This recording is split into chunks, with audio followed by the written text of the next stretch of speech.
Азыркы видеодо аялдар жолдошунан жашырган 8 сырды ачып берем. Бул сөздөр сиздерге аялыңыз менен мамилеңизди жакшыртканга аракет кылат деген ойдомун. Анда эмесе биз баштадык. Биринчиси, аялдар эркектерден биринчи чечим чыгарышын күтөт. Экинчиси, алар күтүүсүздөн келген белектерди абдан жакшы көрөт. Үчүнчүсү, аялдар өзүнүн жолдошуна башка кыздар көбүрөөк жабып калуудан коркушат. Төртүнчүсү, алар турмуш жолдошунан чындыкты сүйгөнүн алданып калбашын күтөт. Бешинчиси, аялдарга 6-чы сезим бар болгондуктан жолдошунун майда иштерине да кийлигишкенди жакшы көрөт.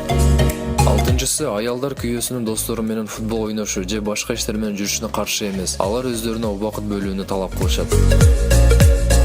7-чысы, аялдар күйөөсүнүн достору, үй бүлөсү, тааныштары да мени сыйласын деп ниеттенет. 8-чысы, аялдар күйөөсүнүн ачык айтканды талап кылат. Мисалы, көйнөк жарашпаса, аны чечип ташта деген сөздөр. Төмөндөгү сөздөр бир адамдын ою болуп эсептелет. Албетте мунун баары жалпы аялдарга туура келет деген сөз эмес. Каналга катталып лайк басканды унутпаң.